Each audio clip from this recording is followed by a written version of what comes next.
Hello नमस्कार दोस्तों, स्वागत है आप सभी का आपके अपने इस YouTube channel learn with DS sir में। दोस्तों आज हम देखने वाले हैं एक बार फिर से रीजनिंग की एक अति महत्वपूर्ण क्लास। साथियों आज की इस क्लास में हम रीजनिंग की दोस्तों पाठ संख्या 104 को देखने वाले हैं। यानी कि दोस्तों आज की जो क्लास संख्या है वो हमारी 104वीं क्लास है। और दोस्तों आपने इससे पहले के यदि 103 पार्ट नहीं देखे हैं तो आप पिछले पार्ट्स को भी देख लीजिएगा। एग्जाम से रिलेटेड बहुत ही इंपॉर्टेंट क्वेश्चन दोस्तों पिछले पार्ट्स में कवर किए गए हैं। तो दोस्तों आज की इसकी रीजनिंग की क्लास में हम रीजनिंग को बिल्कुल शॉर्ट ट्रिक एवं बेसिक लेवल से बिल्कुल आसान तरीके से सॉल्व करने का प्रयास करेंगे।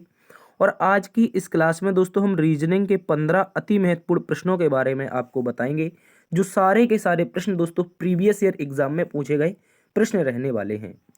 तो आज की क्लास में कौन कौन से क्वेश्चन रहेंगे, जैसे कि हमारे पास क्वेश्चन नंबर 9 है, कह रहा है निम्नलिखित प्रश्न में लुप्त संख्या ज्ञात करो। तो देखिए यहाँ पर एक सर्कल है और इस सर्कल में ये क्वेश्चन मार्क दे रखा है, इसका मतलब ये लुप्त संख्या है और इसके स्थान पर क्या आएगा उसके बारे में दोस्तों हम बहुत अच्छे ढंग से चर्चा करेंगे। इसके अतिरिक्त दोस्तों हम देखेंगे क्वेश्चन नंबर 4, जैसा कि कह रहा है कि तैरना अगर पानी से संबंधित है तो उड़ना किससे संबंधित होगा। इसके अतिरिक्त क्वेश्चन नंबर 7 को देखेंगे। तो दोस्तों ये लुप्त श्रृंखला यानी कि श्रृंखला में एक अक्षर श्रृंखला होती है, उसका एक पार्ट है और इसमें दोस्तों लुप्त पदों को भरना है ताकि हमारी श्रृंखला पूरी हो जाए।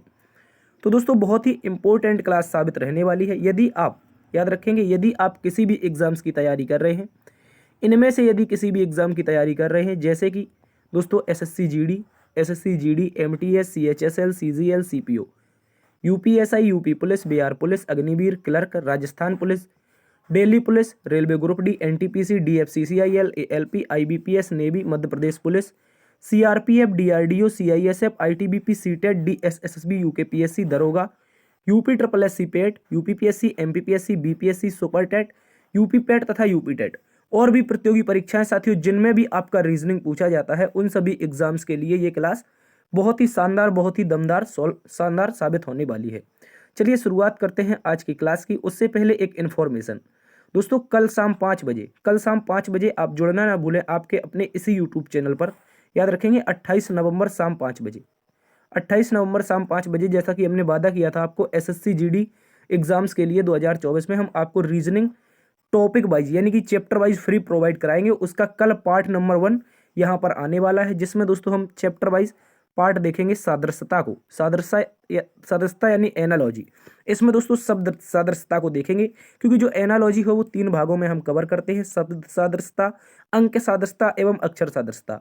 तो उन सभी में पहली क्लास होगी शब्द सादृश्यता, उसके बाद दूसरी क्लास की भी आगे चर्चा करेंगे, वो इन्फॉर्मेशन आगे मिलेगी आपको। तो कल शाम को जुड़ना ना भूलें आपके अपने इसी यूट्यूब चैनल पर लाइव। चलते हैं अगले इन्फॉर्मेशन की तरफ। यदि दोस्तों आप इस क्लास का पीडीएफ चाहते हैं, अगर दोस्तों आपको इस क्लास का पीडीएफ से पढ़ना है, तो दोस्तों पीडीएफ के लिए आपको डिस्क्रिप्शन में याद रखेंगे लिंक दिया गया है, ये टेलीग्राम का लिंक है, डीएस सर ऑफिशियल नाम से है। तो यहाँ पर आप हमें ज्वाइन कर लेंगे ताकि आपको यहाँ पर डेली के बेसिस पर जो पीडीएफ है वो हम प्रोवाइड करवाएंगे। और दोस्तों इसके अतिरिक्त आप हमें इंस्टाग्राम पर भी फॉलो कर सकते हैं। चलिए चलते हैं आज के पहले प्रश्न की तरफ। आज का पहला प्रश्न है दोस्तों हमारे पास क्वेश्चन नंबर 1 डायरेक्शन और डिस्टेंस का बहुत ही महत्वपूर्ण प्रश्न है। दोस्तों क्वेश्चन नंबर 1 में हमसे कहा है कि हीरा अपने घर से कॉलेज जाने के लिए पूर्व दिशा में चलना शुरू करती है। वह पूर्व दिशा में 10 किलोमीटर चलती है, फिर वह बाएं मुड़ती है और आगे 20 किलोमीटर चलती है और अपने कॉलेज पहुंच जाती है। उसके कॉलेज से उसका घर किस दिशा में है। यानी कि दोस्तों सबसे पहले कोई हीरा नाम की लड़की है, यहाँ पर कहा हीरा अपने घर से कॉलेज के लिए पूर्व दिशा में जाती है। तो मैं कहूँ दोस्तों पूर्व दिशा कहाँ पर होगी, इस तरह से बनाएंगे, ये वाली पूर्व दिशा होगी, यानी इसी डायरेक्शन में जा रही है हीरा। तो हमने यहाँ पर हीरा का घर बना दिया दोस्तों, और ये पूर्व दिशा में इसने दूरी तय की है 10 किलोमीटर, क्योंकि प्रश्न में कहा है कि पूर्व में 10 किलोमीटर चलती है। इसके अतिरिक्त दोस्तों कहा है फिर वह बाएं मुड़ती है और आगे 20 किलोमीटर चलती है। अब देखिए दोस्तों हीरा का जो मुख है वो पूर्व दिशा में है और इसे बाएं मुड़ना है, तो दोस्तों यह कहाँ पर जाएगी, ऊपर की ओर जाएगी साथियों। जब ये पूर्व दिशा में मुख होगा तो ये बाएं मुड़ेगी तो ऊपर की ओर जाएगी, और दोस्तों इस स्थिति में ये बाएं मुड़ने के बाद 20 किलोमीटर की यात्रा तय करती है। अब दोस्तों यहाँ पर अपने कॉलेज पहुंच जाती है, उसने कहा अपने कॉलेज पहुंच जाती है। उसके बाद कॉलेज से उसका घर किस दिशा में है, यानी कि दोस्तों अब हमें बताना है कि ये रहा हमारा कॉलेज, ठीक है, ये रहा हमारा कॉलेज जहाँ पर हम पॉइंट आपके लिए बनाया है, इसको हमने बनाया है। तो दोस्तों यहाँ से अब बताना है ये दिशा कौन सी हो जाएगी घर की।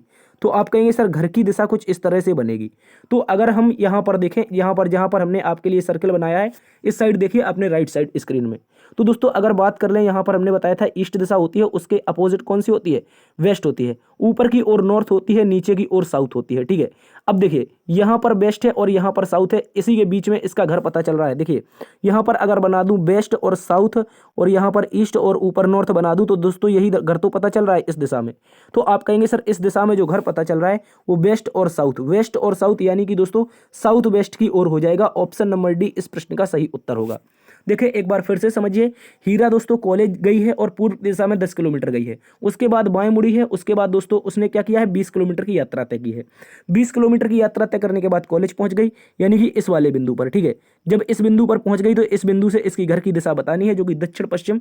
इस प्रश्न का सही उत्तर हो जाएगा, याद रखेंगे। चलते हैं अगले प्रश्न की तरफ। अगला प्रश्न साथियों हमारे पास क्वेश्चन नंबर 2, जिसमें कहा है निम्नलिखित विकल्पों में से वह शब्द चुनिए जो दिए गए शब्दों के अक्षरों का प्रयोग करके नहीं बनाया जा सकता है। ऐसा कौन सा शब्द है जो हम दिए गए अक्षरों का प्रयोग करके बना सकते हैं। तो सबसे पहले देखिए यहाँ पर एक ये शब्द दे रखा है, यानी कि जो प्रश्न शब्द है वो दे रखा है, उसको हम लिख लेते हैं स्ट्रंगुलेशन, ठीक है। यहाँ पर क्या है, स्ट्रंगुलेशन है, तो इसको STRA, उसके बाद N, उसके बाद G, फिर U, फिर L, ATION ये शब्द दे रखा है। इसका प्रयोग करके बताइए इनमें से कौन सा शब्द बनाया जा सकता है। तो देखिए हम यहाँ पर अगर बात करें ऑप्शन नंबर ए की, तो TRAI, तो TRA, लेकिन अगर देखेंगे स्ट्रंगुलेशन में तो कहीं भी दोस्तों आई नहीं मिल रहा है।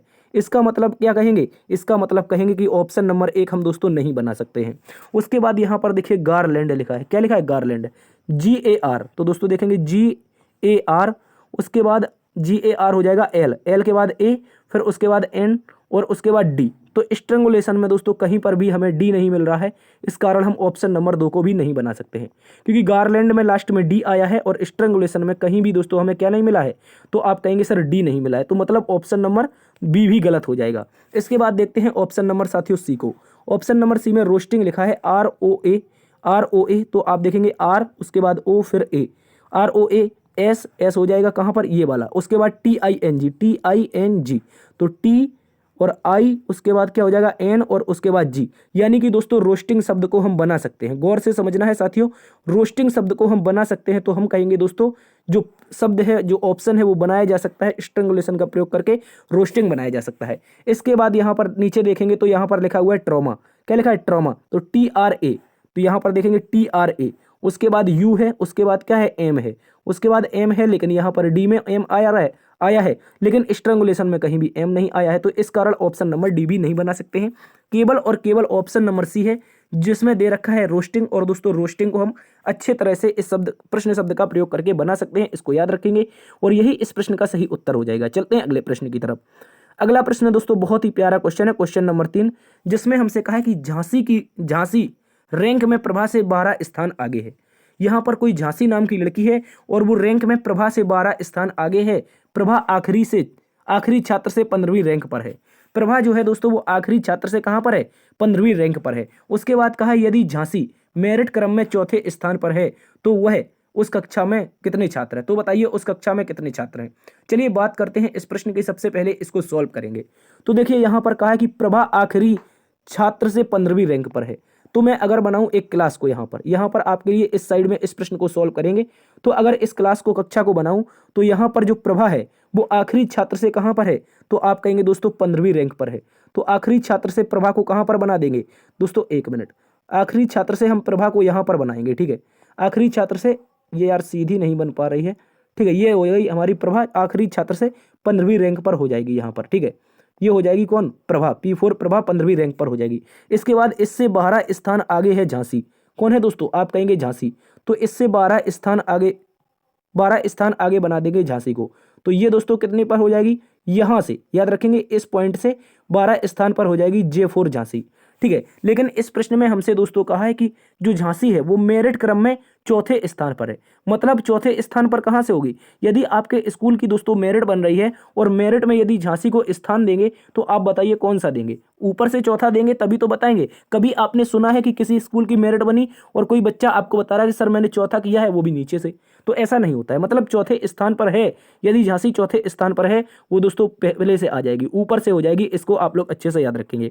तो इसका यहां से स्थान 4 हो जाएगा, इसको आप लोग अच्छे से समझिए। अब दोस्तों हमें बताना है इसमें कुल कितने छात्र हैं। तो कुल कितने छात्र बताने के लिए हम क्या करेंगे? इन सभी को आपस में जोड़ देंगे, इन सभी को आपस में जोड़ देंगे और दोस्तों उसके बाद जो भी आएगा उसमें एक घटा देंगे। क्यों करेंगे उसके बारे में भी चर्चा करेंगे। तो पहले हमें दिख रहा है 15, उसके बाद दिखा है 12, उसके बाद दिखा है 4। तो इन सभी को हम जोड़ देते हैं तो 15 12 27 4 31 हो जाएगा। क्या हो जाएगा? 31। और इसमें अब एक घटाएंगे, एक घटाएंगे। क्यों घटाएंगे? क्योंकि ये जो झांसी है दोस्तों, यहां पर गौर से समझिए। मैं अगर पेन का कलर चेंज करके आपको बताऊं तो ये जो झांसी है इसका स्थान 2 बार है, क्योंकि 4 एक बार काउंट हुआ और 12 एक बार, यानी कि तो झांसी तो एक ही है लेकिन ये 2 बार काउंट हो रही है, इसलिए इसको एक घटाना पड़ेगा। ठीक है, तो समझिएगा 31 में से जब एक घटा देंगे तो प्यारे दोस्तों हमारा 30 बचेगा। क्या बचेगा साथियों? 30 बचेगा। तो इस प्रकार हम कहेंगे दोस्तों कि हमारी इस कक्षा में कुल कितने छात्र होंगे? साथियों 30 छात्र हो जाएंगे। इस प्रश्न का बहुत ही इंपॉर्टेंट तरीके से क्वेश्चन का उत्तर हो जाएगा ऑप्शन नंबर सी, 30 छात्र इस कक्षा में स्थित हैं। यदि आपको समझ में नहीं आया है तो एक बार इस क्लास को रिवर्स कीजिए, 2 से 3 मिनट रिवर्स कीजिए, आप अच्छे से समझ जाएंगे, फालतू में टाइम वेस्ट होगा। ठीक है दोस्तों, चलते हैं अगले प्रश्न की तरफ। अगला प्रश्न है हमारे पास क्वेश्चन नंबर 4। क्वेश्चन नंबर 4 दोस्तों सादृश्यता का एक बहुत महत्वपूर्ण क्वेश्चन है, जिसमें कहा है तैरना अगर पानी से संबंधित है तो उड़ना किससे संबंधित हो जाएगा? देखिए गौर से समझिए, यहां पर लिखा है तैरना, फिर पानी से संबंधित हो जाएगा, तो उड़ना किससे संबंधित होगा? देखिए अगर साथियों इस प्रश्न की हम बात करें तो देखिए यहां पर लिखेंगे हम सबसे पहले तैरना। ठीक है, तैरना लिखेंगे और इसका संबंध बताया है पानी से। तो दोस्तों प्यारे से दोस्तों जल्दी से बताइए, जो भी बच्चा होगा वो तैरता कहाँ पर है? तो आप कहेंगे सर पानी में तैरता है। कोई भी वस्तु है वो तैरती कहाँ पर है? पानी में तैरती है। आपने कहीं रेत में किसी को तैरते हुए देखा है? कहीं घास में आपने तैरते हुए देखा है? तो आप कहेंगे बिल्कुल नहीं सर, पानी में तैरती है। मतलब फ्लोटिंग करती है, तैरती है पानी में। उसी प्रकार अगर बात कर लें उड़ने की, अगर बात करने उड़ने की, तो उड़ते कहाँ पर हैं दोस्तों? उड़ते कहाँ पर हैं? पंखों में उड़ते हैं, ऑप्शन नंबर सी गलत है। वायु में उड़ते हैं, या फिर पक्षी में उड़ते हैं, पक्षी में नहीं उड़ते हैं, विमान में उड़ते हैं। देखिए बहुत सारे विद्यार्थी अब यहाँ पर उत्तर लगाएंगे विमान, क्योंकि उन लोगों ने हवाई सफर किया होगा। लेकिन दोस्तों इस प्रश्न का जो उत्तर आप विमान बता रहे हैं ये सरासर गलत है। ठीक है, अब इसका जो सही उत्तर बनेगा दोस्तों वो समझिए। आप लोग, एक ही ऑप्शन बचा है वायु। देखिए जिस प्रकार प्राकृतिक साधन है तैरने का पानी, उसी प्रकार उड़ने का प्राकृतिक जो साधन है वो वायु है। इसको आप लोग अच्छे से याद रखेंगे। तो इस प्रश्न का सही उत्तर प्यारे दोस्तों क्या हो जाएगा? वायु हो जाएगा। इसको याद रखना है। चलते हैं दोस्तों अगले प्रश्न की तरफ। अगला प्रश्न है हमारे पास क्वेश्चन नंबर 5। क्वेश्चन नंबर 5 भी एक बहुत ही महत्वपूर्ण प्रश्न है, जिसमें कहा है XZG कैट से संबंधित है, तो डॉग किससे संबंधित हो जाएगा? तो दोस्तों अगर बात कर लें इस प्रश्न के बारे में तो आप गौर से समझना है। हम लिखेंगे XZ और G, ये हमने लिख दिया XZG, और इसके सामने क्या लिखा है इसका कोड? तो आप कहेंगे सर CAT लिखा है। क्या लिखा है दोस्तों? CAT लिखा है। उसके बाद कोड किसका बताना है? तो दोस्तों डॉग का कोड बताना है। इसको बता देंगे क्या? आप कहेंगे सर बिल्कुल बता सकते हैं, अगर इसका हमें लॉजिक पता हो। तो लॉजिक आप इसको अच्छे से समझिए, इसका लॉजिक क्या है। तो दोस्तों इसका जो लॉजिक बना है वो बहुत ही प्यारा लॉजिक है। यहाँ पर देखिए X को C लिखा है, Z को A लिखा है और G को T लिखा है। यदि आपने हमारी पिछली क्लासेस ली हैं तो आप जरूर बता देंगे इसका ये संबंध क्या है। तो दोस्तों हमने कई बार आपको बताया है इस तरह से, आज AZ, आज BY बॉय, CX 6, DW दूध वाला, इस तरह की ट्रिक बताई है यदि आपने पिछली क्लास ली है। तो दोस्तों इसीलिए मैं बार बार फोर्स करता हूं कि आप पिछली क्लास भी देखिएगा। क्यों देखिएगा? ताकि आने वाली क्लासेस में आपको सब कुछ समझ में आ जाए। तो देखिए यहां पर क्या बना है CX, मतलब ये क्या है दोस्तों? एक अपोजिट विपरीत संबंध बना रहे हैं। उसके बाद AZ, यहां पर देखेंगे AZ, ये भी एक विपरीत संबंध बता रहा है। और GT रोड के बारे में हम चर्चा करते हैं तो ये भी एक विपरीत संबंध बताता है। तो उसी प्रकार इनका विपरीत संबंध सर क्या होगा? तो इसको बता दीजिए, वही इसका सही उत्तर हो जाएगा। तो प्यारे दोस्तों इसको आप लोग अच्छे से समझिए। डॉग मतलब DW, मतलब अभी हमने बताया था दूध वाला, मतलब D का अपोजिट W हो जाएगा। तो W से ऑप्शन की शुरुआत होनी चाहिए। तो आप कहेंगे सर W से ऑप्शन की शुरुआत A की नहीं हो रही है, B की नहीं हो रही है, C की नहीं हो रही है, केवल और केवल D की शुरुआत हो रही है W से। तो D क्या सही उत्तर है? आप कहेंगे सर बिल्कुल सही उत्तर है। O का अगर बात करें तो दोस्तों O का जो अपोजिट होता है वो L होता है। और इसको याद कैसे किया था? लब से। LOV मतलब प्यार से याद किया था, लव से याद किया था। उसके बाद GT रोड तो अभी हमने आपको बताया ही था। तो WLT ऑप्शन नंबर डी में दे रखा है, तो इसको आप लोग अच्छे से याद रखेंगे। चलते हैं साथियों अगले प्रश्न की तरफ। इसका सही उत्तर है ऑप्शन नंबर डी। अगला प्रश्न है दोस्तों हमारे पास क्वेश्चन नंबर 6। क्वेश्चन नंबर 6 में प्यारे दोस्तों कहा है कि यदि प्लस का तात्पर्य गुणा है, गुणा का तात्पर्य माइनस है, माइनस का तात्पर्य भाग है और भाग का तात्पर्य प्लस है, तो इस समीकरण में क्वेश्चन मार्क के स्थान पर क्या आएगा ये बताना है। क्या आप इसको सोल्व कर सकते हैं? तो दोस्तों हम कहेंगे बिल्कुल सोल्व कर सकते हैं। कैसे? सबसे पहले हम इस समीकरण को लिख लेंगे। 8, 8 के बाद दोस्तों है 4, 4 के बाद क्या है 9 है, 9 के बाद साथियों 3 है, 3 के बाद आपका 1 है और बराबर में क्या आएगा उसको हमें बताना है। इस डब्बे में जल्दी से उसको पैक कर लेंगे। तो दोस्तों अगर बात करें इसकी, तो सबसे पहले इनके चिन्ह पलट देंगे, क्योंकि यहाँ पर जो प्लस है उसका मतलब हमें दोस्तों बताया है गुणा। देखिए क्या लिखा है, प्लस का तात्पर्य गुणा है। उसके बाद जो गुणा है उसका तात्पर्य क्या बताया है दोस्तों, माइनस बताया है। उसके बाद जो माइनस है उसका तात्पर्य क्या बताया है, तो आप कहेंगे माइनस का तात्पर्य डिवाइड है, मतलब भाग है। तो माइनस का तात्पर्य भाग कर देंगे और जो भाग है उसका तात्पर्य क्या है दोस्तों, प्लस है। इस तरह से हम इस समीकरण को सॉल्व करेंगे और समीकरण का उत्तर क्या बनेगा। तो दोस्तों इसका जब सॉल्व करते हैं, जब भी हम इस तरह के समीकरणों को सॉल्व करते हैं तो उसमें बोर्ड मास का प्रयोग करते हैं। तो बोर्ड मास में भाग को सॉल्व करेंगे और उसके बाद गुणा को सॉल्व करेंगे। ठीक है, उससे पहले भी चीजें आती हैं। इस तरह से लिखा जाता है बोर्ड मास। ठीक है, एक मिनट, यहाँ पर इस तरह से लिखा जाता है बोर्ड मास। तो इसका मतलब क्या होता है, देखिए bracket of divide multiply add और सब्ट्रैक्ट। ठीक है, इसको याद रखेंगे। इस तरह का बोर्ड मास होता है।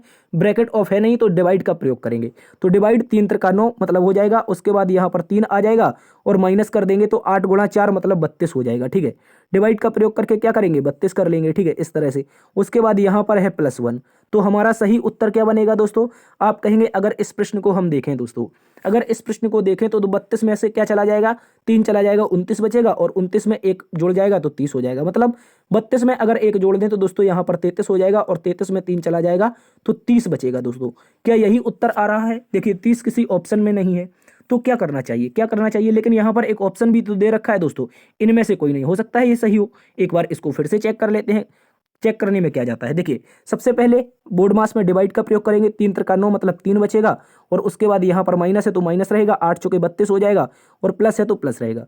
तो 32 1 33 और 33 में से 3 जाएगा तो कितना बचेगा दोस्तों, 30 बचेगा और इस डिब्बे में क्या आएगा, 30 आएगा। लेकिन ऑप्शन में है नहीं, तो इस प्रश्न का सही उत्तर हो जाएगा ऑप्शन नंबर डी, इनमें से कोई नहीं। ठीक है, चलते हैं अगले प्रश्न की तरफ। अगला प्रश्न है हमारे पास दोस्तों क्वेश्चन नंबर 7। क्वेश्चन नंबर 7 भी बहुत महत्वपूर्ण प्रश्न है, जिसमें कहा है कि अक्षरों का कौन सा समूह खाली स्थानों पर क्रमवार रखने से दी गई अक्षर श्रृंखला को पूरा करेगा। यहाँ पर दोस्तों एक अक्षर श्रृंखला दे रखी है, इसको हम पूरा करेंगे। कैसे करेंगे तो इसको समझिए। सबसे पहले अक्षर श्रृंखला लिख लेते हैं। डैश के बाद क्या है, क्यू है, क्यू के बाद दोस्तों पी है, पी के बाद एक्स है, फिर डैश है, उसके बाद आर है। एक मिनट, उसके बाद क्या है दोस्तों, तो आप कहेंगे सर आर है, आर के बाद फिर से क्यू है, क्यू के बाद फिर डैश है, फिर एक्स है, फिर एक्स है और उसके बाद फिर से आर है, फिर डैश है, फिर पी है, फिर एक्स है, फिर एक्स है, उसके बाद फिर से डैश है, फिर आपका क्यू है, उसके बाद दोस्तों पी है और उसके बाद आगे देखेंगे तो फिर डैश है, फिर एक्स है। तो इस तरह के टोटल नंबर पता चल रहे हैं। जो हमने श्रृंखला लिखी है वो हमें इस तरह से पता चल रही है। तो दोस्तों अगर देखें इस प्रश्न को कैसे सॉल्व करेंगे, तो हमेशा की तरह हमने बताया है, इसमें आपको क्या करना है, सबसे पहले दोस्तों आपको कर लेना है यहाँ पर क्या, तो आप कहेंगे सर सबसे पहले हम इसमें नंबरों की गिनती कर लेंगे कि कुल कितने अक्षर हैं। गिनती करते हैं 1 2 3 4 5 6 7 8 9 10 11 12 13 14 15 16 17 18 19 और 20। टोटल जो नंबर ऑफ टर्म मिले यानी कि कुल कितने लेटर स्थित हैं, तो सर आप कहेंगे हमने काउंट किए हैं दोस्तों, इसमें 20 लेटर हैं। और 20 लेटर के लिए क्या करेंगे, हम एक बड़ा सा क्या करेंगे, डिवाइड का प्रयोग करेंगे, यानी कि एक बड़ा सा भाग बना देंगे। कहने का मतलब है इसका जोड़ा बना लेंगे। और जोड़ा क्या बनाएंगे, या तो 5 गुणा 4 का बना सकते हैं या तो 4 गुणा 5 का बना सकते हैं। और हमेशा की स्थिति में आपको मैक्सिमम केसों में ये करना है कि जो बड़ा वाला होगा, जो बड़ा वाला होगा उसी का प्रयोग करेंगे, बड़े वाले का प्रयोग कर लेंगे, ताकि हमें इस प्रश्न का सही उत्तर मिल जाए। मतलब 5-5 लेटर के हम जोड़ा बना लेंगे, 5-5 लेटर के जोड़ा बना लेंगे। तो कुछ इस तरह से हमें 5-5 लेटर के जोड़े मिलेंगे। तो आप कहेंगे सर बिल्कुल बना लिए हैं। अब फिल कर दें तो समझिए, देखिए यहाँ पर आर क्यू है, उसके बाद यहाँ पर आर है, यहाँ पर क्यू है। तो क्या क्यों ना हम इसमें क्या कर दें, सबसे पहले आर क्यू कर दें, उसके बाद यहाँ पर आर क्यू है ही, आगे कर दें आर क्यू। ठीक है, यहाँ पर भी आर क्यू कर दें और उसके बाद यहाँ पर भी आर क्यू कर दें। तो आप कहेंगे सर बिल्कुल बन रहा है। उसके बाद R Q P X, R Q तो पी यहाँ पर कर देंगे, पहले डबल एक्स हो जाएगा, R Q P double X हो चुका है, उसके बाद R Q P double X. तो इस तरह की हमारी एक श्रृंखला बनेगी, उसका नाम होगा R Q P double X, R Q P double X, R Q P double X और R Q P double X. ये एक सीरीज चल रही है, ये एक क्रम चल रहा है। और इसमें दोस्तों जो टोटल हमने टर्म फिल किए हैं वो कौन कौन से फिल किए हैं ये भी हमें जानना जरूरी है। तो दोस्तों सबसे पहले आर को फिल किया है, उसके बाद एक्स को फिल किया है, उसके बाद पी को, उसके बाद क्यू को, क्यू के बाद फिर से आर को, फिर एक्स को। ठीक है, इस तरह से हमने टर्म फिल किए हैं। तो आप बताइए कौन सबसे सही होगा। तो देखिए यहाँ पर अगर देखें पी से शुरुआत हो रही, गलत हो रहा है। आर के बाद एस आया है तो ये तो बिल्कुल सरासर गलत है। उसके बाद एक्स के बाद आ रहा है तो ये भी सरासर गलत है। अब बचा हमारे पास दोस्तों केवल और केवल ऑप्शन नंबर डी। क्या बचा साथियों? Option number D. इसमें थोड़ी सी हम जगह बना देते हैं। ठीक है, ऑप्शन नंबर डी में थोड़ी सी जगह बना देते हैं तो इस तरह से हमारा इस प्रश्न का सही उत्तर बन जाएगा ऑप्शन नंबर डी। इसको आप लोग अच्छे से याद रखेंगे। चलते हैं साथियों अगले प्रश्न की तरफ। अगला प्रश्न है हमारे पास दोस्तों क्वेश्चन नंबर 8। क्वेश्चन नंबर 8 में दोस्तों का है निम्नलिखित अक्षर श्रृंखला को पूरा कीजिए। यहाँ पर एक अक्षर श्रृंखला नहीं होगी, यहाँ पर संख्या श्रृंखला होना चाहिए। ठीक है, ये दोस्तों क्या है? एक संख्या श्रृंखला है और संख्या श्रृंखला को हमें पूरा करना है। ठीक है, गौर से समझिए क्या करना है, संख्या श्रृंखला को पूरा करना है। तो संख्या श्रृंखला को कैसे पूरा करेंगे? तो सबसे पहले इसको अलग से लिख लेंगे। 3, 3 के बाद 17, 17 के बाद दोस्तों 45, 45 के बाद क्या है? आप कहेंगे सर 87 है। एक मिनट, यहाँ पर 45 के बाद क्या है? तो आप कहेंगे सर 87 है, तो 87 लिख देंगे। 87 के बाद क्या आएगा? तो क्वेश्चन मार्क दे रखा है। तो अब बताइए इसका सही उत्तर क्या होगा? जल्दी से क्या बता सकते हैं? आप कहेंगे सर बिल्कुल कैसे सॉल्व करेंगे? तो इसका क्यों ना हम अंतर देख लें या मल्टीप्लाई देख लें, या तो हम अंतर देख लें या तो मल्टीप्लाई देख लें, तो ताकि हमें इस क्वेश्चन का लॉजिक पता चल जाए। अगर दोस्तों हम इस प्रश्न का अंतर देखेंगे, अगर अंतर देखेंगे तो क्यों ना हम इसका अंतर देख के प्रयास करते हैं। तो यहाँ पर 14 का अंतर है। उसके बाद देखेंगे दोस्तों तो कितने का अंतर है? तो 45 में से सीधा 17 घटा देते हैं, 8 बचेगा, 2 बचेगा, मतलब 28 का अंतर है। अगली संख्या में कितने का अंतर है? तो आप कहेंगे सर 28 का अंतर है। उसके बाद देखते हैं कितने का अंतर है। तो यहाँ पर लिखेंगे 87, 87 में से घटाएंगे 45, तो बचेगा 2 और बचेगा 4, यानी कि 42 का अंतर है। दोस्तों कितने का अंतर है? तो आप कहेंगे सर 42 का अंतर है। और अगला अंतर कितने का होना चाहिए? तो अब तो पता चल ही गया होगा कि इसमें लॉजिक क्या लग रहा है। लॉजिक दोस्तों ये लग रहा है, गौर से समझिए। यहाँ पर 14 है तो आप कहेंगे सर यहाँ पर 14 का अंतर हो जाएगा। उसके बाद इसमें भी 14 का अंतर हो जाएगा, तो इसमें भी 14 का अंतर हो जाएगा। तो आप कहेंगे यहाँ पर क्या आना चाहिए? तो हम कहेंगे सर क्वेश्चन मार्क के स्थान पर जो नंबर आएगा, यदि इसमें दोस्तों हम 56 जोड़ दें, 87 में 56 जोड़ दें, तो आप कहेंगे सर 87 और 56, 3 और 14 यानी कि 143। यहाँ पर 143 आ जाएगा क्वेश्चन मार्क के स्थान पर। क्या आएगा दोस्तों? तो आप कहेंगे सर क्वेश्चन मार्क के स्थान पर 143 आएगा, जो कि ऑप्शन नंबर डी में दे रखा है। इस प्रश्न का सही उत्तर ऑप्शन नंबर डी हो जाएगा। चलते हैं साथियों अगले प्रश्न की तरफ। अगला प्रश्न है हमारे पास क्वेश्चन नंबर 9। क्वेश्चन नंबर 9 भी एक बहुत ही महत्वपूर्ण प्रश्न है, जिसमें हमसे कहा है कि निम्नलिखित प्रश्न में दिए गए विकल्पों में से लुप्त अंक को ज्ञात कीजिए। ऐसा कौन सा अंक आएगा जो इस प्रश्न में लुप्त को पूरा करेगा, इस लुप्त अंक को पूरा करेगा। जब भी प्यारे दोस्तों ऐसे प्रश्न आए तो आपको घबराना नहीं है। क्या करना है? आपको घबराना नहीं है। जब भी ऐसा सर्कल आए तो दोस्तों या तो सर्कल को इस तरह से सॉल्व कर लेंगे, ऐसे ऐसे, यानी कि क्लॉकवाइज, या फिर दोस्तों इसी सर्कल को हम एंटी क्लॉकवाइज सॉल्व कर सकते हैं। ठीक है, इसको एंटी क्लॉकवाइज ही सॉल्व कर सकते हैं। ठीक है, इसके अलावा क्या कर सकते हैं? इसके अलावा दोस्तों सामने आमने के रूप में सॉल्व भी कर सकते हैं। आमने सामने का संबंध बनाकर भी इसको सॉल्व कर सकते हैं। तो आप गौर से समझिए इसका लॉजिक क्या है। अगर इसके लॉजिक की बात करें दोस्तों, तो आप देखेंगे यहाँ पर इसको अगर आमने सामने सॉल्व करें तो 3 के सामने 30 लिखा है। 3 का प्रयोग करके क्या हम 30 ला सकते हैं? तो आप कहेंगे सर ला तो सकते हैं, थोड़ा लेंदी हो जाएगा। चलिए प्रयास करते हैं। 3 का अगर कर दें दोस्तों हम क्यूब और इसी में जोड़ दें यही 3 को, तो आप कहेंगे 3 का क्यूब होता है सर 27, और 27 में 3 जोड़ देंगे तो सर बिल्कुल 30 आ चुका है हमारा।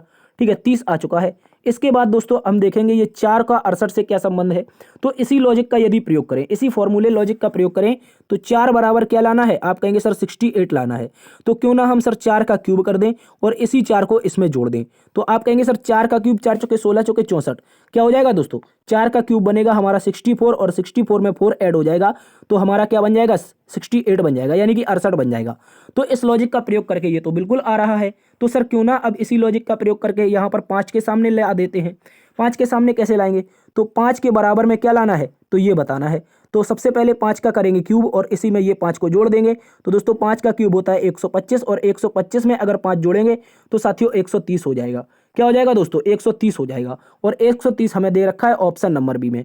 और इस क्वेश्चन मार्क के स्थान पर क्या बनेगा? आप कहेंगे सर इस क्वेश्चन मार्क के स्थान पर हमारा 130 आ जाएगा, जो कि इस प्रश्न का सही उत्तर है। और बहुत ही प्यारा लॉजिक, बहुत ही शानदार क्वेश्चन था। मैं उम्मीद करता हूं अब आप अच्छे से इसको समझ गए होंगे। चलते हैं दोस्तों अगले प्रश्न की तरफ। अगला प्रश्न है हमारे पास क्वेश्चन नंबर 10। क्वेश्चन नंबर 10 में दोस्तों कहा है कि यदि बीता हुआ परसों शनिवार था तो आने वाला परसों कौन सा दिन होगा। तो ऐसे स्थिति में आपको एक कंडीशन याद रखनी है। वो कंडीशन क्या है, इसको आप लोग अच्छे से याद रखेंगे। मैं कहूँ अगर बीता हुआ परसों, तो सबसे पहले हम आज को लिखेंगे। किसको लिखेंगे दोस्तों? आज को लिखेंगे। बीता हुआ परसों कैसे पता चलेगा? ये बीता हुआ एक हमारा कल हो जाएगा और ये बीता हुआ परसों हो जाएगा। उसके बाद हमें क्या बताना है? आने वाला परसों। आने वाला परसों का मतलब एक कल हो जाएगा, एक कल के बाद क्या हो जाएगा? आने वाला परसों हो जाएगा। ठीक है, इसके बाद अब बताइए, सबसे पहले इसमें हमें दे क्या रखा है कि बीता हुआ परसों शनिवार था। बीता हुआ परसों क्या था प्यारे दोस्तों? आप कहेंगे सर शनिवार था। और शनिवार के बाद अब आने वाला परसों बताना है। शनि के बाद आता है सर रवि, रवि के बाद आता है सोम। ठीक है, रवि के बाद सोम आता है, सोम के बाद आता है मंगल, सोम के बाद आता है मंगल और मंगल के बाद आता है बुध। तो आने वाला परसों प्यारे दोस्तों क्या हो जाएगा? आप कहेंगे सर आने वाला परसों बनेगा ऑप्शन नंबर डी में, जो कि बुध दे रखा है। गौर से फिर से समझ लीजिए, कहीं गलती तो नहीं की हमने। शनिवार के बाद रविवार, सोमवार, मंगलवार और बुधवार। ठीक है, ये बीता हुआ परसों था, ये बीता हुआ कल था, ये आज हो गया, ये आने वाला कल हो गया, ये आने वाला परसों हो गया। तो आने वाला परसों बुधवार इस प्रश्न का सही उत्तर है। चलते हैं अगले प्रश्न की तरफ। अगला प्रश्न भी बहुत ही महत्वपूर्ण क्वेश्चन है, क्वेश्चन नंबर 11। क्वेश्चन नंबर 11 में कहा कि एक कूट भाषा में डेपुटेशन को ये लिखा है ऑनटा डेपुटी। ठीक है, यहाँ पर देखते हैं, यहाँ पर क्या लिखा है दोस्तों? डेपुटेशन को ये लिखा गया है। उसी कूट भाषा में ड्राइवेशन का कोड क्या हो जाएगा, ये हमें बताना है। तो बहुत ही महत्वपूर्ण प्रश्न है, इसको आप लोग अच्छे से याद रखेंगे। तो दोस्तों ये जो हमारा डेपुटेशन लिखा है, गौर से समझिए, ये जो डेपुटेशन लिखा है इसको हम अलग से लिख लेते हैं। यहाँ पर लिखेंगे DE, उसके बाद क्या हो जाएगा PU, उसके बाद क्या हो जाएगा TA, उसके बाद क्या हो जाएगा TION। ठीक है, इनको आप लोग अच्छे से समझिए। इनको कोड में क्या लिखा गया है, तो ये भी महत्वपूर्ण है। तो कोड में लिख देते हैं हम कुछ इस तरह से। यहाँ पर लिखा है O के बाद N के बाद क्या लिखा है दोस्तों? TA लिख देंगे। ओंटा हो गया। उसके बाद क्या है? Deputy, DEPU। उसके बाद क्या हो जाएगा? एक मिनट, दूर दूर लिखते हैं इसको, ओंटा डेपुटी। तो यहाँ पर हो जाएगा DEPU। उसके बाद क्या हो जाएगा? ओंटा डेपुटी, PUTI। इस तरह से हो जाएगा हमारा कोड दोस्तों। यहाँ पर डेपुटेशन को ये लिखा गया है ओंटा डेपुटी। ठीक है, तो इसका संबंध कैसे बना है? तो इसका एरो के डायनामिक से हम इसका शेप बनाते हैं। यदि हम दोस्तों इनके दो का संबंध देख लें, यदि इनके दो का संबंध देख लें तो हमारा संबंध पता चल सकता है दोस्तों। देखिए ये DE है, उसके बाद इस DE का संबंध हम कुछ इस तरह से बनाएंगे। ठीक है, उसके बाद कलर चेंज करते हैं, थोड़ा इसमें टाइम लग सकता है, लेकिन आपको अच्छे से समझ में आ जाएगा, मैं गारंटी लेता हूँ। ठीक है दोस्तों, उसके बाद ये हमारा PU है, तो PU का संबंध किससे बनाएंगे? इस PU से बनाएंगे। ठीक है दोस्तों, इस PU से इसका संबंध बना देंगे। उसके बाद फिर से ग्रीन कलर लेंगे, तो यहाँ पर क्या आ जाएगा? हमारा TA आ जाएगा। ये हो गया TA, और इस TA को इस यहाँ पर बैक में ले आना है। ठीक है, यहाँ पर बैक में ले आना है। उसके बाद दोस्तों क्या होगा? उसके बाद फिर से एक रेड कलर लेते हैं और यहाँ पर TI लिखा है। क्या लिखा है दोस्तों? आप कहेंगे सर TI, और इस TI को कहाँ पर ले जाना है? आप कहेंगे सर यहाँ पर ले गए हैं। उसके बाद क्या करना है? उसके बाद एक और कलर लेते हैं हम, पीला सा। ठीक है, पीले से कलर को यहाँ पर ON पर रखेंगे और इस ON को हम यहाँ पर सबसे पहले ले आएंगे। मतलब सबसे लास्ट वाला सबसे पहले आएगा। सबसे लास्ट वाला अगर डेरिवेशन में देखें तो दोस्तों आप कहेंगे ये रहा ON, और ON से शुरुआत होनी चाहिए। तो दोस्तों सारे के सारे ऑप्शनों की शुरुआत हो रही है। उसके बाद दोस्तों सेकंड लास्ट पर जो दो अक्षर हैं, सेकंड लास्ट पर जो दो अक्षर हैं, तो वहां पर ये रहे हमारे TI। ठीक है, ये TI थे, मतलब ये TI थे, और ये TI लास्ट में जाने चाहिए। ऑन से शुरुआत होनी चाहिए, TI लास्ट में। तो ये वाला ऑप्शन नंबर D गलत हो गया। गौर से फिर से देखिए आप लोग, क्योंकि यहाँ पर TI इसमें तो लास्ट में है, इसमें भी है और इसमें भी है, लेकिन यहाँ पर IT है, तो ये वाला D वाला क्या हो गया दोस्तों? आप कहेंगे गलत उत्तर हो जाएगा। इसके बाद फिर से समझते हैं ऐसी लॉजिक से। अब इसी लॉजिक से फिर से समझते हैं, तो दोस्तों गौर से समझिए, ये जो DE है, मतलब पहला वाला जो लेटर था, ये जो पहला वाला लेटर था, ये DE, ये कौन से स्थान पर जाना चाहिए? तीसरे स्थान पर। दो को छोड़कर तीसरे पर जाना चाहिए। दो को छोड़कर देखिए, ये दूसरे पर है, ये वाला गलत हो जाएगा। यहाँ पर है ही नहीं, तीसरे पर है। ठीक है, ये तीसरे पर हो सकता है। उसके बाद दोस्तों यहाँ पर भी देखेंगे, ये DE उल्टा लिखा हुआ है। देखिए ये ED लिखा है, लेकिन यहाँ पर क्या है? शुरुआत में DE है, तो ये तो DE ही होना चाहिए, लेकिन यहाँ पर ED है, तो ऑप्शन नंबर C भी गलत हो गया। तो इस स्थिति में जब तीन ऑप्शन गलत हो जाएंगे, तो दोस्तों हमारे पास एकमात्र ऑप्शन बचेगा, ऑप्शन नंबर A। चाहो तो आप इसको पेन में लिख के सॉल्व कर सकते हैं, चाहो तो आप पेन कॉपी लीजिए और इसको सॉल्व कीजिए। इसी लॉजिक के साथ आपको समझ में आ जाएगा, मैं गारंटी देता हूं। और दोस्तों हम बढ़ जाते हैं अगले प्रश्न की तरफ। इसका सही उत्तर हमें पता चल चुका है, ऑप्शन नंबर 1। चलते हैं अगले प्रश्न की तरफ। अगला प्रश्न है दोस्तों क्वेश्चन नंबर 12। क्वेश्चन नंबर 12 में भी दोस्तों हमसे कहा है कि एक विशिष्ट कूट भाषा में एंट्री को ये लिखा गया है, स्टडी को ये लिखा गया है, तो अरेस्ट का कोड क्या हो जाएगा ये बताना है। चलिए बता देते हैं इसका जल्दी से कोड। तो सबसे पहले लिखेंगे एंट्री, EN, उसके बाद T, उसके बाद क्या हो जाएगा RY। ये हो गया हमारा एंट्री, और इसका जो कोड बताया है ये 1 2, उसके बाद 3 4 और 5, ये कोड बताया है दोस्तों। 1 2 3 4 5 ये कोड बताया है एंट्री का।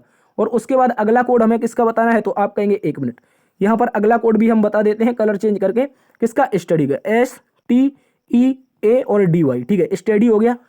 1 मिनट, यहाँ पर हमारा हो गया स्टडी और इसका कोड क्या है, तो आप कहेंगे सर 9 है, 3 है, उसके बाद 1 है और उसके बाद 7 है, फिर 8 है, फिर 5 है, ठीक है, इस तरह का कोड बना है।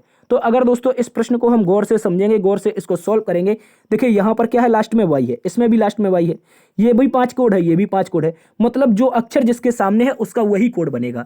जैसे ई के सामने 1 है, कोड हो जाएगा, एन के सामने 2 है, इसका कोड हो जाएगा, टी के सामने 3 है, आर के सामने 4 है, वाई के सामने 5 है, ये सारे के सारे सभी अक्षरों के कोड हैं। देखिए यहाँ पर ई था, ई का कोड 1 आया था, उसी प्रकार स्टडी में भी ई का कोड 1 आया है, ठीक है। तो इस तरह के ये कोड आप समझेंगे तभी अब इसका उत्तर समझ पाएंगे, ठीक है। तो अब किसका कोड बताना है, अरेस्ट का बताना है, तो यहाँ पर हम लिखेंगे ARR, उसके बाद EST, ठीक है, ये हो जाएगा हमारा ARREST। तो अरेस्ट का कोड बता देंगे, बिल्कुल बता देंगे। चलिए बताते हैं ग्रीन कलर का लेकर के, ठीक है। तो सबसे पहले ए कहाँ पर है, आप कहेंगे सर ए के सामने कोड कितने का है, 7 का, तो ए के सामने 7 है, मतलब ऑप्शन नंबर 7 से इसकी शुरुआत होनी चाहिए।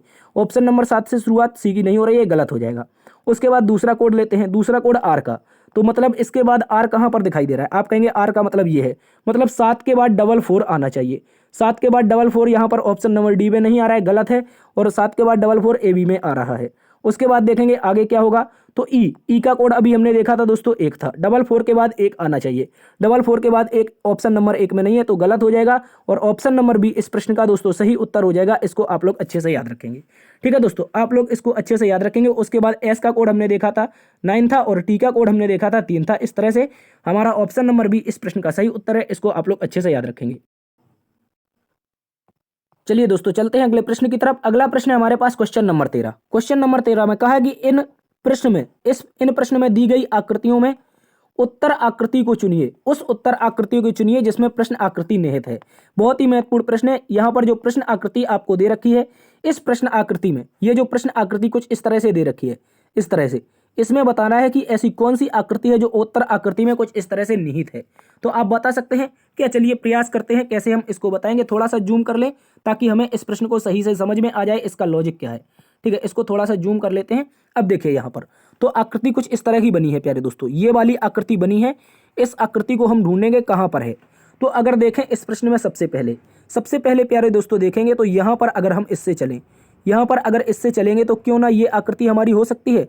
आप कहेंगे सर हो सकती है, हो सकती थी, क्योंकि ये अगर देखेंगे आप अगर गौर से देखेंगे तो यहाँ पर ये जो कॉर्नर है, ये कॉर्नर इससे बहुत दूरी पर आ रहा है, लेकिन यहाँ पर ये जो कॉर्नर है इसके पहले ही आ जा रहा है। इसका मतलब हमें ऑप्शन नंबर बी क्या है दोस्तों, हमें पता चला है कि ऑप्शन नंबर बी गलत है। उसके बाद देखेंगे हम कौन से ऑप्शन को, तो आप कहेंगे सर ऑप्शन नंबर अगर ए को देख लें, तो ऑप्शन नंबर अगर ए को देख लेते हैं, क्या ये सही हो सकता है। तो देखिए बिल्कुल चेक करने का प्रयास करते हैं। चेक करने में क्या जाता है, कुछ इसी तरह से आकृति चल रही है दोस्तों, ये आकृति कुछ इस तरह से चल रही है और ये आकृति यहाँ तक चली जाएगी, ठीक है, गौर से समझना है आपको, ठीक है दोस्तों। एक बार फिर से मिटा के बनाते हैं। ये आकृति यहाँ से चली, ऐसी चली, ठीक है, उसके बाद नीचे गई, उसके बाद आपके राइट में आई और ऊपर चली गई।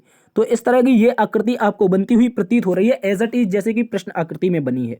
तो हम कहेंगे हमें पता चला है सर जो ऑप्शन नंबर ए है दोस्तों, जो हमारा ऑप्शन नंबर ए है वो इस प्रश्न का बहुत ही इंपॉर्टेंट तरीके से सही उत्तर हो जाएगा, क्योंकि यही आकृति तो हमें पता करनी थी, यही आकृति तो पता करनी थी जो हमें ऑप्शन नंबर ए में दे रखी है। अगर सी को देखेंगे तो कहीं भी ऐसी आकृति हमें पता ही नहीं चल रही, क्योंकि ये लाइन नहीं आ रही है, तो ये गलत हो जाएगी। उसके बाद अगर यहाँ पर देखेंगे तो यहाँ पर भी ये लाइन नहीं आ रही है, तो ये भी गलत हो जाएगी। अब बचा केवल और केवल ऑप्शन नंबर 1, यही इस प्रश्न का सही उत्तर है। चलते हैं अगले प्रश्न की तरफ।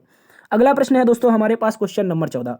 क्वेश्चन नंबर 14 भी एक बहुत ही महत्वपूर्ण क्वेश्चन है कथन और निष्कर्ष का, यानी कि न्याय और निगमन का महत्वपूर्ण प्रश्न है। तो इसमें कहा कि सभी छात्र लड़कियां हैं। सबसे पहले हम बनाएंगे जितनी भी छात्र हैं दोस्तों, जितनी भी छात्र हैं वो सारी की सारी क्या हैं, लड़कियां हैं।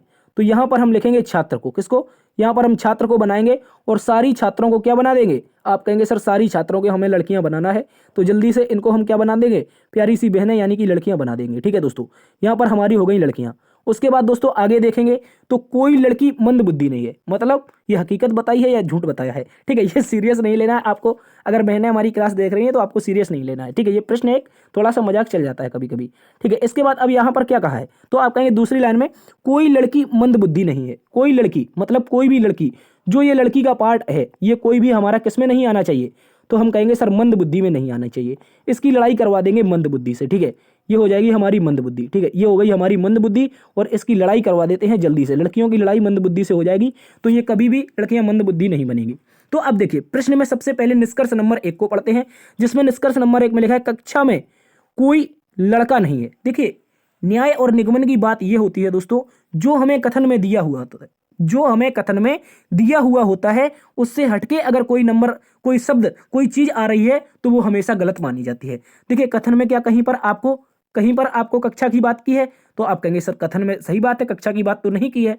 तो जब कक्षा की बात नहीं की है तो मतलब ये हमारा क्या हो गया, गलत हो गया। अब दूसरी बार निष्कर्ष को पढ़ते हैं, कोई छात्र मंद बुद्धि नहीं है। कोई छात्र मंद बुद्धि नहीं है, क्या ये सही है? तो हम कहेंगे सर बिल्कुल सही है। कैसे सही है यार, समझाइए तो इसको। तो अगर मैं समझाने की बात करूं, देखिए यहां पर मंद बुद्धि के लिए ये ग्रीन सर्कल आया है और ग्रीन सर्कल जो है वो लड़कियों से लड़ रहा है, मतलब ब्लू सर्कल से लड़ रहा है, इसकी लड़ाई लड़कियों से है। ये जो ग्रीन सर्कल है कभी भी लड़कियों को क्रॉस नहीं कर सकता है, क्योंकि कहा है कि कोई भी लड़की मंद बुद्धि नहीं है, तो ये क्रॉस नहीं करेगा क्योंकि लड़ाई है। और जब ये लड़कियों को क्रॉस नहीं करेगा तो छात्रों तक पहुंच ही नहीं पाएगा। तो इस तरह से हम कहेंगे कोई भी छात्र मंद बुद्धि नहीं है। इसका मतलब यहाँ पर सारी की सारी लड़कियां कैसी हैं, इंटेलिजेंट है, बहुत स्मार्ट तरीके से, ठीक है। इसको आप याद रखेंगे और इस प्रश्न का सही उत्तर बनेगा दोस्तों केवल और केवल साथियों हमारा निष्कर्ष नंबर 2 सत्य है। इसको आप लोग अच्छे से याद रखेंगे। निष्कर्ष नंबर 2 इस प्रश्न का सही उत्तर हो जाएगा ऑप्शन नंबर डी। चलते हैं अगले प्रश्न की तरफ। अगला प्रश्न है साथियों हमारे पास क्वेश्चन नंबर 15। क्वेश्चन नंबर 15 आज का जो कि अंतिम प्रश्न है। इस प्रश्न के बारे में अगर चर्चा करें तो यहां पर कहा है कि कौन सी संख्या स्थल भारतीय अध्यापकों को दर्शाता है। कौन सा संख्या स्थल भारतीय अध्यापकों को दर्शाता है जो वकील भी हैं, यानी कि ऐसे भारतीय शिक्षक होने चाहिए, अध्यापक होने चाहिए जो वकील होने चाहिए। मतलब तीनों सर्कल में एक ऐसा कॉमन बिंदु आना चाहिए जो इस प्रश्न का सही उत्तर बन जाए और इस प्रश्न को सही तरीके से सॉल्व कर दे। तो दोस्तों देखिए सबसे पहले ये सर्कल को देखते हैं यहां से। यहां पर अगर इस सर्कल को देखेंगे, ठीक है, एक मिनट, थोड़ा सा सही सर्कल नहीं बन रहा है। इसको अगर प्यारे दोस्तों देखेंगे, ये सर्कल बन गया। उसके बाद हम ब्लू लाइन से यहां पर एक सर्कल बना देते हैं, ठीक है। तो एक सर्कल हमारा ये बन जाएगा। उसके बाद ग्रीन लाइन से नीचे वाला सर्कल भी बना देते हैं। तो अब आप बताइए रेड, ब्लू और ग्रीन इनमें से ऐसा कौन सा नंबर है जो तीनों में कॉमन आ रहा है। अगर हम नंबर 4 को देखते हैं, सबसे पहले प्यारे दोस्तों अगर हम नंबर 4 को देखते हैं तो आप कहेंगे ये कॉमन नहीं है क्योंकि ये वकील से संबंध नहीं बना पा रहा है, तो ये गलत हो जाएगा। उसके बाद अगर नंबर 6 को देखें दोस्तों, अगर हम नंबर 6 को देखेंगे तो दोस्तों आप कहेंगे ये भी गलत है क्योंकि ये हमारा भारतीय से संबंध नहीं बना पा रहा है, तो ये गलत हो जाएगा। उसके बाद अगर देखें हम नंबर 2 को, तो नंबर 2 भी एक ऐसा नंबर है जो अध्यापकों के बीच में नहीं आता है, इस कारण ये गलत है। क्योंकि हमें प्रश्न में दोस्तों बताना है कि भारतीय भी होने चाहिए, अध्यापक भी होने चाहिए और वकील भी होने चाहिए। तो इस स्थिति में केवल और केवल एक नंबर सामने आता है जिसका नाम है 3। गौर से समझना है, एकमात्र नंबर सामने आता है जिसका नाम क्या है, गौर से समझिए प्यारे दोस्तों 3। ये रहा 3 हमारा, और यही इस प्रश्न का सही उत्तर है कि 3 ऐसे भारतीय अध्यापक हैं जो वकील भी हैं। तो आप कहेंगे सर ऑप्शन नंबर डी में 3 दे रखा है, यही इस प्रश्न का सही उत्तर हो जाएगा। इसको आप लोग अच्छे से याद रखेंगे। तो दोस्तों आज की क्लास में इतना ही। एक बेसिक जानकारी इन्फॉर्मेशन ले लीजिए कि जो हमने आपको ऐलान किया है एसएससी जीडी का, उसका जो पार्ट 1 है वो 28 तारीख को आएगा, लेकिन पार्ट 2 भी बहुत जल्द आने वाला है 28 तारीख के 2 दिनों बाद। 28 तारीख के 2 दिनों बाद प्यारे दोस्तों पार्ट 2 आ जाएगा आपका 30 नवंबर को शाम 5 बजे आपके इसी चैनल पर live bye learn with DS sir. याद रखेंगे एसएससी जीडी के लिए जो वादा किया है मैं वो पूरा जरूर करूंगा, भले ही आप 50 लोग मुझे देखें या 100 लोग देखें, उससे कोई फर्क नहीं पड़ता है। आप लोग चाहो तो इसको शेयर भी कर सकते हैं। रीजनिंग चैप्टर 1 सादृश्यता पार्ट 2 जिसमें हम देखेंगे नंबर सादृश्यता को, किसको हम जो 28 तारीख है उसमें हम देखेंगे किसको, शब्द सादृश्यता को, ठीक है। पहले हम देखेंगे शब्द सादृश्यता को, उसके बाद 30 नवंबर को देखेंगे नंबर सादृश्यता को, ठीक है। इसको आप लोग अच्छे से याद रखेंगे और आप इसका अब हम इसको 30 तारीख भी क्लास को भी पिन करवा देंगे, ठीक है। आप इसको जल्दी से लाइक कर दीजिए, शेयर कीजिए और दोस्तों में ज़्यादा से ज़्यादा इसको शेयर कर लीजिए, ठीक है दोस्तों। तो आज की क्लास में इतना ही। Thanks for watching. यदि आज की क्लास आपको पसंद आई है तो आप एक बार से मेरा निवेदन भी सुन लीजिए, ठीक है। छोटी सी जानकारी ये भी है, लाइक कर दीजिए, शेयर कर दीजिए और अभी तक आपने सब्सक्राइब नहीं किया तो आप इसको सब्सक्राइब भी कर लीजिए। देखते रहिए साथियों आपका अपना परिवार लर्न विद डीएस सर। मिलते हैं कल एक नई क्लास में नई ऊर्जा के साथ, तब तक के लिए अपना ख्याल रखना। जय हिंद, जय भारत।